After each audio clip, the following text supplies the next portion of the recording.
Bom, eu vou chamar logo o nosso próximo convidado. Celso Rocha de Barros é servidor público, doutor em Sociologia pela Universidade de Oxford, é colunista da Folha de São Paulo. Celso, bem-vindo, Celso. Aproxegue-se, Celso. Tudo bem, Celso? Claro que não, né? Celso, então, ele, como eu vinha dizendo, é colunista da Folha de São Paulo, escreve todas as segundas-feiras, colaborador bissexto da Piauí, espero que ele colabore mais com a Piauí. Opa. E bem-vindo, obrigado aí pela sua presença.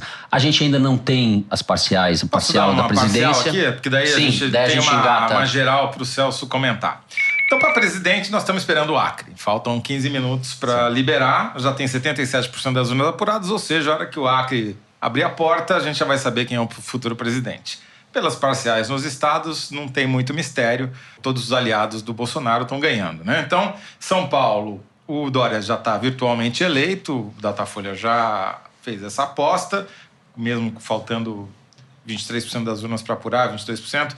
A vantagem que ele tem de 52,3% é matematicamente imbatível pelo Márcio França. Mesma coisa aqui no Rio de Janeiro, Wilson Witzel também já declarado eleito, Romeu Zema eleito em Minas, candidato do Novo, o Ibanez do MDB eleito governador no Distrito Federal, a Fátima Bezerra eleita pelo PT no Rio Grande do Norte, Helder Barbalho, filho de Jader, pelo MDB no governador do Pará, Eduardo Leite eleito governador no Rio Grande do Sul pelo PSDB, uma cara nova, Comandante Moisés, primeiro governador da história do PSL eleito em Santa Catarina, Belivaldo, do PSDB, Belivaldo Chagas, atual governador em exercício de Sergipe, eleito pelo PSD numa coligação com o PT e apoio do PSL. E uma disputa super apertada no Amapá. O Valdez Góes, do PDT, deve ganhar do Capiberibe, do PSB. A vantagem dele está ampliando e já tem 95% dos... É mais um PDT apurados. Bolsonarista. No Mato Grosso do Sul, o Reinaldo Azambuja já está liderando a apuração, já tem quase 60% das urnas e também no Data Toledo aqui... Partido. PSDB. O Reinaldo Azambuja é do PSDB. Em Roraima, ainda tem muito pouco votos apurados, não dá para cravar. Em Rondônia, deve eleger o segundo governador do PSL, ou outro coronel, o coronel Marcos Rocha, também tem metade das urnas apuradas, ele já tem 2/3 dos votos. O cenário é esse. Celso, que mundo que está acabando, o que está começando? O que acabou e o que está começando? Bom, a política brasileira, como a gente conhecia, acabou. Assim, a política da Nova República acabou, a política de PSDB versus PT acabou, e a extrema-direita conquistou o Brasil. O Brasil é o novo dominó a cair no padrão de recessão democrática recente. Quer dizer, é o novo país a ser governado por um populista extremista. O Brasil provavelmente é o país governado pelo pior populista extremista. Bolsonaro é muito mais radical do que qualquer um dos extremistas que ganhou nessa última onda de autoritarismo. Até o Duterte? Eu acho que sim. Eu não sei se vocês acompanharam o Godwin, o autor da Lei de Godwin, que enfim, propõe que você... Explica porque a maioria... Exato. A Lei de Godwin, se não me engano, é mais ou menos o seguinte: conforme a discussão vai acontecendo, vai se desdobrando e os argumentos vão acabando, aumenta a probabilidade de alguém chamar o outro de nazista. Exatamente. E é muito usada para, enfim, evitar que se vulgarize o uso de nazista para chamar as pessoas. Certo. E o Godwin falou: olha, o Bolsonaro, se vocês quiserem chamar de nazista, tudo bem. Até porque, se não me engano, disse ele, eu não me lembro do Hitler defender tortura na campanha. Então, nesse exato momento, o Brasil tem o presidente mais extremista de todos os países democráticos do mundo. Assim, não há nenhum líder de país democrático no mundo que seja mais extremista do que o do novo presidente do Brasil. No discurso. A prática... No discurso e na prática que ele teve até hoje. Enfim, a gente não sabe o que vai acontecer. E eu acho que um sinal de deterioração, inclusive moral, do Brasil de agora em diante, é que, se você pensar a política brasileira até ontem, qual era a esperança? A esperança é que ela se reorganizasse com uma centro-esquerda moderada, uma centro-direita moderada, e que todo aquele centrão, aquele PMDBismo do Marcos Nobre, com o tempo definhasse. Nesse exato momento, a gente precisa torcer pelo PMDBismo. A gente precisa torcer pelo centrão. A gente precisa torcer para que aquelas forças do atraso que atrapalharam os governos do PSDB e os governos do PT consigam moderar o Bolsonaro. Esse é o tamanho da nossa queda. Esse é o tanto que nós decaímos no dia de hoje. São muitas notícias históricas numa mesma eleição. Isso. E a gente não consegue focar necessariamente em todas elas. Uma que me chama muito a atenção foi a emergência de um partido de direita claramente ideológico que em 6 meses, não existia o PSL 6 meses atrás, era outra coisa, se tornou o partido com a maior votação para a Câmara dos Deputados no Brasil. Nunca antes isso tinha acontecido, nem parecido, né?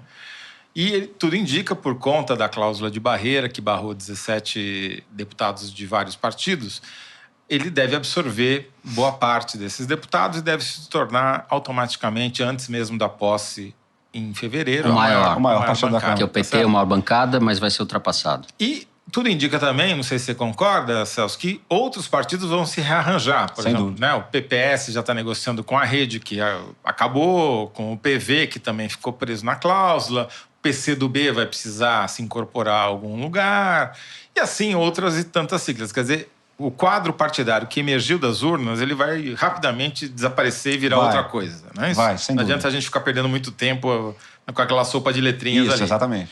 Qual que é o cenário que você imagina? Eu olhei ali e fiquei com a clara impressão que o Bolsonaro terá a maioria constitucional para mudar o que ele quiser. O que você acha? Olhando o mapa do Congresso eleito, essa é a impressão. Agora, a gente vai ter que prestar atenção em como vai ser a assimilação desses novatos do PSL, que são, enfim, deputados de qualidade extremamente inferior à dos deputados anteriores, independente de ideologia. Por inexperiência. E por incapacidade intelectual mesmo, enfim. Sim.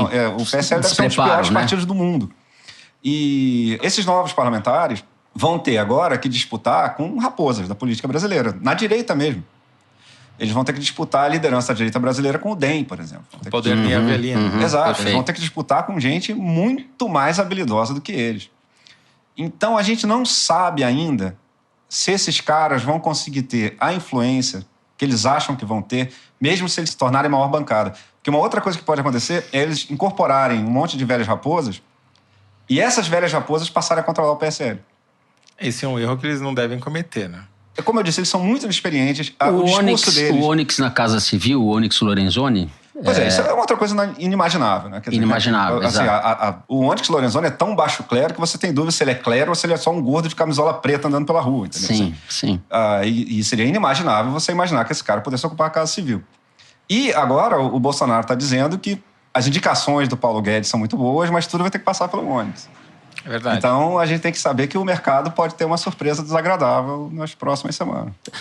Deixa eu te perguntar em relação à esquerda, o que sobrou da esquerda. Como você vê, tudo depende um pouco do tamanho da derrota do Haddad. Pode ser que seja uma derrota, uma margem menos de 10 pontos. O que, a meu ver, ainda é tudo muito embrionário, mas a meu ver o habilita como uma nova liderança nacional. Você concorda com isso? Como que você vê o futuro do PT e do Ciro Gomes, se os resultados se confirmarem como a gente está imaginando? Eu concordo com você que o Haddad sai maior do que entrou. Havia o risco real dele ser um vexame, quer dizer, se ele perdesse por 20 e tantos pontos de diferença, ele teria sido um vexame e a carreira dele estaria encerrada. Ele conseguiu uma recuperação muito impressionante na última semana, tiraram 10 pontos de diferença. E uma coisa que ficou clara é que ele, pessoalmente, não é impopular. Se você perguntar para o pessoal que fez panfletagem na rua, a resistência ao Fernando Haddad, enquanto indivíduo, é muito pequena. A resistência é ao PT. Embora o PT tenha feito a maior bancada, deve deixar de ser em breve, mas de qualquer maneira foi uma bancada impressionante, conseguiu chegar ao segundo turno e deve conseguir reduzir muito essa diferença, o PT não vai conseguir exercer a liderança que exerceu até hoje se ele não passar por uma reformulação. É uma bancada inexpressiva também, embora tem seja muita gente inexpressiva, numerosa, tem né? gente com menos... Os dirigentes atuais do PT são de nível muito inferior aos níveis historicamente que você via do partido. A Gleisi Hoffmann é, sem dúvida nenhuma, a presidente mais fraca da história do PT e trabalhou contra Fernando Haddad o tempo todo na campanha. Eu queria dar uma informação sobre isso, porque antes de começar o foro, eu falei com o pessoal ligado ao Ciro, para entender um pouco essa manifestação dele ontem entender. E hoje. E aí, esse negócio de eu tenho uma razão muito prática e tal, na verdade, não existe nada explosivo que ele vá revelar. Não, é assim, o que ele tem? É uma estratégia. Diz que a partir de amanhã, acabada a eleição, ele vai sair para recolher os náufragos da eleição. Então, gente que está insatisfeita no PT, gente do PSB, gente até mesmo do PSDB, ele tem expectativa de recolher e trazer para junto dele. E segundo essa pessoa que é próxima do Ciro, ele inclusive fez todo esse movimento dos últimos dias em acordo com a direção do PDT. Então ele reconhece que o Haddad vai sair dessa eleição como a cara cara da oposição, mas ele tem a esperança de recolhendo essas pessoas, fazendo um trabalho aos poucos, daqui a 2 anos, 3 anos, talvez, ter um tamanho diferente do que ele tem hoje. A ver, né, Celso? Isso tudo depende de tanta coisa, né? Exato. Como você disse, depende de tanta coisa. Enfim, pode acontecer, vários cenários. Agora, eu participei da campanha de rua. E eu vou dizer, se o Ciro Gomes aparecesse ali, ele apanhava. Ontem, você diz, né? E todas as durante essa semana. E eu tô falando de gente que votou no Ciro. A impressão que ele deixou foi muito, muito ruim. Quer dizer, teve uma hora que o Goldman estava apoiando o Haddad e o Ciro ainda não. Então, a impressão que se deu foi... Eu acho difícil que quem estava nas trincheiras nesse segundo turno vai aceitar ser liderado por Ciro Gomes com muito entusiasmo. A não ser que não tenha alternativa, a não ser que... Bom, ele falou em náufragos, né? Tem que torcer para ter bastante náufragos. Mas assim, ele tá... Porque o que o Ciro não parece compreender é o seguinte. O PT teve mais do que o dobro dele no primeiro turno. O PT é evidentemente o líder da esquerda brasileira atualmente. Você pode achar isso bom ou ruim, mas é o fato. Para ele se tornar o líder da esquerda brasileira, ele precisa conquistar petistas. Ele precisa conquistar gente que, no momento, se deixa liderar pelo PT, mesmo que de má vontade. Eu acho que ele quer liderar essa pessoal que está fora dos 30 e tantos % que o Haddad teve, que né? Quanto? Quer dizer... Não sei, vamos ver daqui a pouco. Exatamente. É isso que eu estou pensando. Porque uma outra coisa que aconteceu nessa eleição é o seguinte. Existe centro no Brasil ainda? Assim, tem alguma coisa que a gente possa chamar de centro no Brasil? Por exemplo, centro, né? Pois é, olha só. uma coisa que eu acho fascinante... Está completamente destruído isso. A gente não sabe como isso vai se reorganizar, mas não existe. Só, há poucos meses atrás, a gente discutia quem seria o Macron brasileiro. Quem se lembra disso? Sim. Eu acho sensacional. O Alckmin, né? Todo mundo achando que o Alckmin tinha chance. Não, e o Alckmin tudo bem, mas olha só, 2 nomes que foram cogitados, como um cara novo, não sei o que, era o Dória e o Luciano Huck. Os 2 apoiaram o Bolsonaro no segundo turno. Não, o Huck não apoiou o Bolsonaro. O Huck fez um live em que ele diz que ele não votaria no PT de jeito nenhum e o Bolsonaro, quem sabe, vamos ver. Ele tem esperança, mas ele não disse isso. Ele pode votar nulo, por exemplo. Mas quem viu aquilo entendeu o que aconteceu. Sim. E olha só, esses caras eram o centro do Brasil, ou seja, o centro brasileiro apoia um cara que a Marine Le Pen, que disputou contra o Macron, considera repulsivo? Eu tô com uma informação aqui que acho que vai ajudar na tua análise. A Josete Goulart, que é a nossa repórter que está acompanhando o Haddad lá em São Paulo, conversou com a cúpula petista aí nessas 2 horas após o final todo dia, na verdade, né? E disse que o discurso vai ser de que eles são a única instituição política que sobreviveu à avalanche da direita, ganhando ou perdendo. Já é um discurso de quem perdeu, né? Mas, pois total. Já reconhecendo. Acho que, enfim, esse vai ser o tom. Ou seja, vai mas ter... isso não dá para confiar nisso também. Porque, para começar... Por exemplo, digamos que o PT tem mais deputados que os outros partidos de esquerda. Aliás, eu devo dizer, se você somar os partidos de esquerda, o que é uma possibilidade... Há uma possibilidade real do PCdoB, PDT, esses partidos todos formados se aglutinarem, eles passam a ser maiores que o PT. E eles podem perfeitamente passar a disputar. E aí, nesse caso, o Ciro tentaria liderar. Ele tentaria liderar isso, enfim. Ou pelo menos no parlamento eles teriam uma influência grande. Agora, a capacidade do PT liderar a oposição depende deles conseguirem vitórias para a oposição. E se o PT ficar completamente isolado no parlamento, por exemplo, se o PT começar a perder todas as votações, passarem todas as reformas do Paulo Guedes, o PT vai perder essa capacidade de liderança, porque ele não vai conseguir oferecer vitórias. Depende também do comportamento do Bolsonaro, você não acha? Depende muito do comportamento do Bolsonaro. Se ele for muito radical, aí ele vai inflamar mais a oposição. E a questão de $1 milhão é basicamente o que vai ser a política econômica, certo? Que é aquele negócio que realmente ninguém tem a menor ideia do que vai ser. Então, tem vários cenários de catástrofe e deve ter algum cenário de não catástrofe que, se alguém tiver, eu gostaria de ouvir. Mas ele pode radicalizar completamente as reformas e ser um governo muito impopular, o que geraria insatisfação popular. E aí, o que a gente tem se tiver muita insatisfação popular e um governo francamente golpista? Enfim, o cenário não é bom. A outra possibilidade é ele tentar botar o Guedes para escanteio e botar uns caras lá para fazer aquelas coisas que os militares gostam, de grandes projetos, etc. Isso não tem dinheiro para fazer. Mas isso ele roeria a corda muito rápido com o mercado, né? Eu acho que ele tem indicado aí nessa última semana o que ele vai fazer. Como ele mesmo, o Bolsonaro, não entende nada de economia, ele fica sentindo ali os ventos. Então, o que aconteceu nessa semana com o Ministério da Agricultura e com o Acordo de Paris? Ele ia juntar o Ministério da Agricultura ao meio ambiente. E ele ia sair do Acordo de Paris. De repente, ele se tocou que para o pessoal do agronegócio que apoia ele, isso não é interessante. Aí ele, opa, peraí, então eu vou separar os ministérios e eu vou ficar no Acordo de Paris. Aí ele também ia acabar com o Ministério da Indústria e Desenvolvimento. Foi lá o Pato falar com ele. Aí ele disse, não, peraí, vai ter ministério. Então, acho que vai ser um jogo de acomodação. O Pato é a indústria, né? É a Fiesp, o Pato. Então, tudo isso eu acho que vai acabar... Sabe aquele papo da sua avó que falava que as melancias entram no caminhão e vai caindo as melancias? Então, mas o caminhão tá rodando no ribanceiro abaixo, entendeu? Assim, o Brasil tem uma crise fiscal gravíssima. Aí entra o Paulo Guedes. Se o Paulo Guedes conseguir fazer qualquer coisa... O Paulo Guedes não deu sinal de ter um plano coerente. Exato. Assim, as contas do Paulo Guedes não fecham. Uma coisa inacreditável dessa eleição é que você teve uma eleição de segundo turno em que o PT tinha o programa econômico mais consistente. Isso é histórico. O problema é o seguinte, como ele tinha um programa muito vago, agora ele vai tentar organizar ele vai tentar fazer alguma coisa. Exatamente. Mas as contas não fechavam. Ele prometeu de reduzir impostos. Todo mundo sabe que não dá para reduzir imposto. Todo mundo sabe que tem que aumentar imposto. Os liberais, no caso, são os caras que estão tentando aumentar o mínimo possível. Mas, por exemplo, se ele fizer uma reforma da Previdência, que é um assunto que a Ana Carla Abrão gosta de falar e tal, e que a gente vai discutir daqui a pouco. Se ele conseguir fazer uma reforma da Previdência boa, ele ganha ali mais uma carência. Um espaço. Mas aí eu acho que ele vai de... Pois é, mas olha só, mas a reforma da Previdência... Central.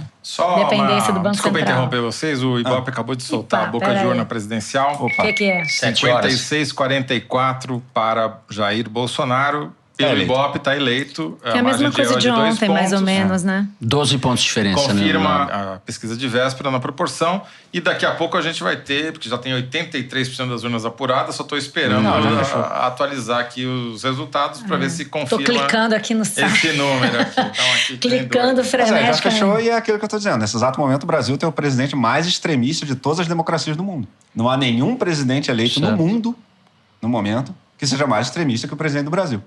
No momento, o Brasil é um foco de instabilidade geopolítica. O Brasil é um dos principais pontos de difusão da ideologia autoritária pelo mundo. A comemoração que os extremistas de direita estão fazendo pelo mundo, pela vitória do Bolsonaro, é um negócio impressionante. Sim, é verdade. E, no entanto, pode ser até que funcione durante um tempo, né? O que vai... Então, aí que tá. Mas isso que a gente não sabe. É isso que eu estava dizendo para eles. A nossa esperança maior é que aquele velho sistema brasileiro que o Marcos Nobre chamava de sistema de vetos, que dificultava fazer qualquer coisa, que ele não tenha acabado. Bom, todo mundo torcendo para o Renan ensinar alguma coisa para o Bolsonaro. Exatamente.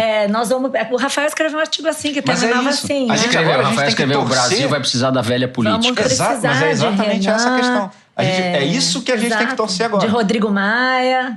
Exato. Como nunca. E é isso que eu estava dizendo. Isso mostra o quanto a gente caiu neste dia. Enquanto democracia. Porque há pouquíssimo tempo atrás, a discussão que eu ia discutir com os colegas economistas liberais e tal, é como é que a gente fazia para ter uma política brasileira que tivesse uma centro-esquerda moderada, uma centro-direita moderada, que convergisse no centro. E não é mais isso. A gente não está mais torcendo por isso. A gente está torcendo para que o Renan discipline o Bolsonaro, para que o Rodrigo Maia discipline o Bolsonaro. Mas eu acho que pode acontecer. A minha aposta é... Você falou, uma aposta menos catastrófica. A minha aposta mas olha só, a aposta menos catastrófica de hoje era o nosso cenário pessimista de ontem. Saiu a apuração. Só para oficializar, 88,4% das urnas apuradas, Jair Bolsonaro 55,7%, ou seja, os 56% do Ibope. Fernando Haddad 44,3%. Oficialmente eleito, né? É presidente. É presidente da República. Presidente Jair Bolsonaro. Agora nós já falamos assim. Mudou o título. Isso. Presidente eleito. Então, você ia dizendo que a hipótese... Eu falei que a hipótese menos catastrófica... A hipótese menos catastrófica é o nosso pessimismo de 2 meses atrás. Mas então, convenhamos, se o Haddad virasse presidente, ia ser mais ou menos isso com a diferença. Não era. A negociação com o Congresso ia seria ser a mesma essa coisa, mesma. Exato. Mas você ia continuar progredindo lentamente em direção a uma situação em que o PT se tornasse uma centro-esquerda consistente e, do outro lado, se formasse uma coisa como o PSDB ou o DEM, enfim, um partido de direita democrático, conseguisse bolar um discurso que agradasse aos mais pobres e eles competissem entre si, como mas foi o bonde da história passou e isso aí já ficou para trás. Exato, entendeu? Isso aí já era. Então, assim, o nosso cenário otimista no momento é muito ruim. A política brasileira, no dia de hoje, se deteriorou 30 anos. O Brasil, diante do mundo, caiu brutalmente no dia de hoje. O único parceiro que o Bolsonaro conseguiu durante a campanha, a única força política que o apoiou explicitamente foi a Ku Klux Klan. Os extremistas europeus não quiseram se aproximar dele, a não ser por um italiano maluco lá. Você acha que isso vai ter um efeito de radiação na América Latina? É possível, também é possível que tenha um efeito de resistência, é possível que isso reforce o sistema imunológico dos outros países. O presidente do Chile está felicíssimo. Pois é, exato. Mas tem extrema-direita no Chile, e não sei se vocês lembram, um dos membros da extrema-direita do Chile veio aqui visitar o Bolsonaro. Não vi. Agora eu não tenho o nome dele, não me lembro, mas deu uma entrevista para os jornais, para um jornal chamado La Terceira, no Chile, que ele tinha uma disputa. Tem uma mulher, que acho que esqueci o nome dela, uma mulher e um homem. Os dois são da direita chilena e eles disputando no jornal quem era mais próximo do Bolsonaro. Pois é. Quer dizer, eu acho que vai ter sim um efeito irradiador. Exato. Aquela autoimagem que a gente tinha morreu. Aquele negócio que a gente é um país tolerante, um país miscigenado, aquele negócio. A cordialidade brasileira, assim, Nós somos um país sádico. Nós somos um país que somos um ponto de irradiação de sadismo pelo mundo. Assim, nós somos um país extremista. Tá, mas aí a gente não pode desprezar o antipetismo nesse caldo. Não pode, mas a gente também não pode exagerar muito. Muita gente não acha que é isso. Exato. Então votou anti-PT e elegeu o Bolsonaro. Sem dúvida, é o Kinder Ovo que a gente fala, né? Comprou uma coisa e levou outra. Não, mas tem duas coisas aí que devem ser levadas em conta. Em primeiro lugar, não se deve exagerar o papel do antipetismo, porque em todas as simulações de segundo turno, no primeiro turno, ele nunca tinha muito menos que 40%. Então tem uns 40% das pessoas que preferiam o Bolsonaro a todos os outros candidatos, em caso de comparação 1 a 1. Ele ganhava do Alckmin, assim, ele tinha 40%, não ganhava do Alckmin, mas ele tinha 40%, mais ou menos, contra o Alckmin. Uma parte da população brasileira, de fato, é bolsonarista. Ou, pelo menos, no momento, é bolsonarista, enquanto o Bolsonaro encarnou a coisa do antissistema. Eu acho que esse discurso... exatamente. Exato. Era isso que eu ia falar. Limpeza, o Bolsonaro encarnou o antissistema. Não sei o quê. E, enfim, sem dúvida nenhuma, isso explica a motivação que levou as pessoas a vencer, a darem a vitória para ele. Agora ele já venceu e ele é extremista. Certo. Mas você não concorda que o sistema político brasileiro vai acabar a gente deve, empurrando ele para um lugar um pouco menos extremo? Essa é a minha esperança. A gente não sabe, né? A gente não sabe. Agora, eu gostaria de novamente chamar a atenção para isso. Esse cenário que a gente está torcendo é o que a gente estava torcendo para que a Lava Jato acabasse com ele. Entendeu? Então, assim, o declínio nacional que aconteceu no dia 28 de outubro de 2018 é brutal. Tá certo. Você resenhou aqui para Piauí o livro do David Runciman, Como as Democracias Morrem, né?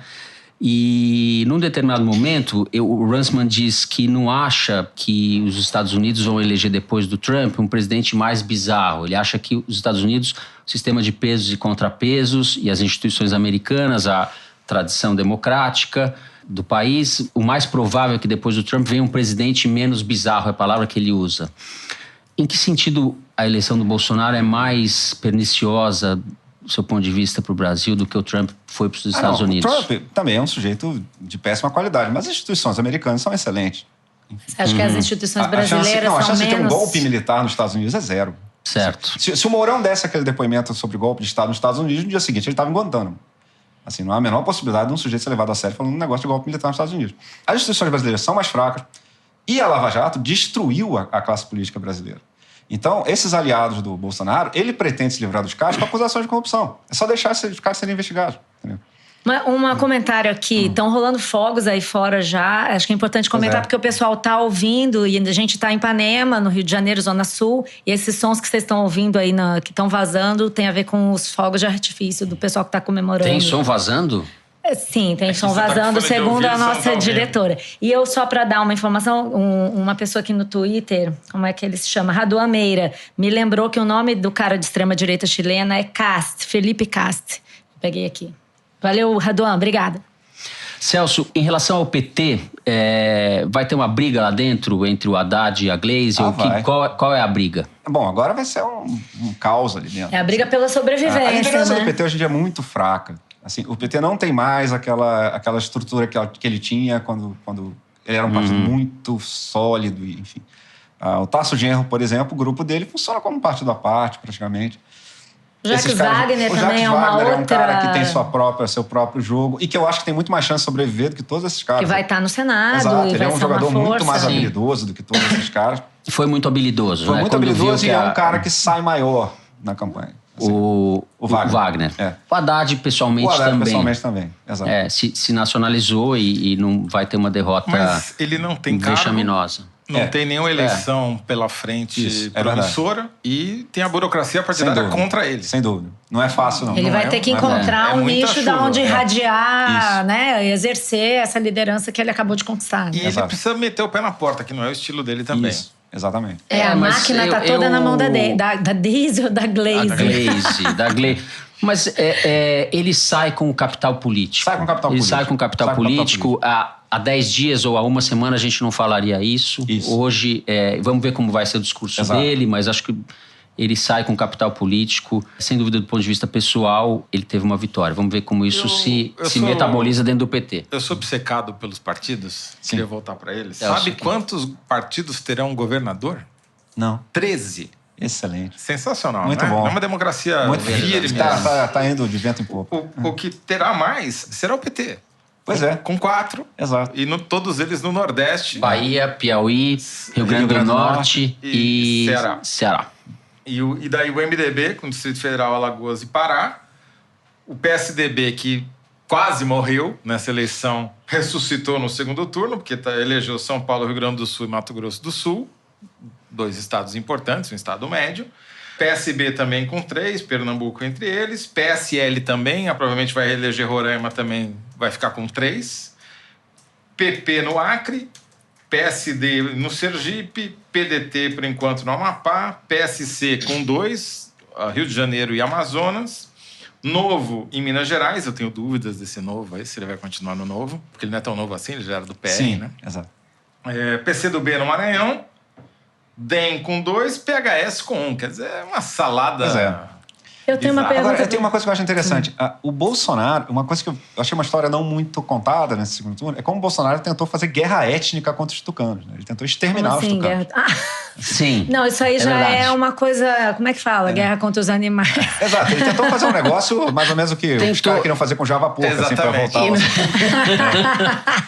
E no caso do Dória... O Olímpio falou que o PSDB era o inimigo número 1. Mas o Olímpio tinha uma ligação com o Márcio França. O general Mourão foi fazer campanha pro Sartori. Pois é, exatamente. Você agora me lembrou uma coisa boa. Ele pegou um avião e foi pro Sul. Exatamente. É verdade, você tem toda a razão. E vale dizer, o Eduardo Leite tinha declarado um apoio ao Bolsonaro meio crítico. Assim, cara, sei lá, o sujeito que é um ser humano decente, vai apoiar o Bolsonaro, ele tem que falar assim, olha, eu apoio, mas eu sou contra.